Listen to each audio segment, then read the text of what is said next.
Something peculiar is apparently happening in Canadian football. There's a huge imbalance between the East and the West this year. In 27 games head-to-head, the Eastern teams have won just 3 times. And as Eric Sorensen reports, some think that means we should rethink the playoffs. Danny O'Brien can't come up with it. When Ottawa bobbled away its weekend game to BC, it was no surprise. Eastern teams have lost 19 of the last 20 against the West, one of the most lopsided seasons in CFL history. Let's go Lions! And fans have noticed. The West is fabulous and the East kind of sucks. Well, it's night and day, obviously. Here's what night and day looks like. In the CFL East, Toronto's 3 wins and 7 losses is the best record.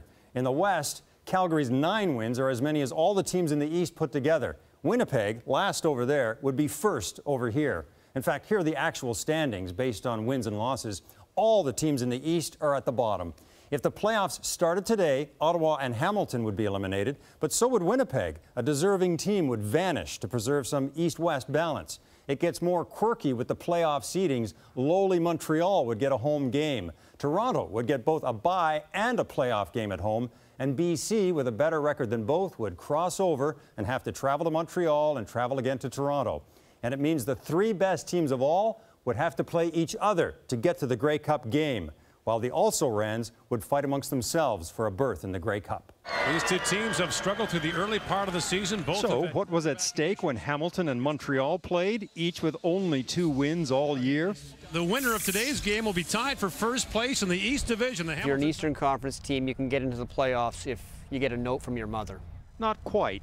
There is just a tremendous air of excitement. The playoff structure is the way it is, in part to preserve the historic appeal of the East versus West Grey Cup final. They want to keep the tradition of East and West. So it was BC and Calgary in the Grey Cup.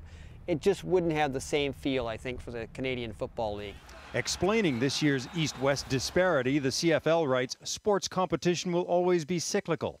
Adding, we expect the games and standings to get closer as the weeks go by. I don't think a team that's below 500 should make the playoffs. Perhaps, but many like the Grey Cup format just the way it is. It's kind of like Canada's big game, right? System's fair. I love the CFL. It's great entertainment. Eric Sorensen, Global News, Toronto.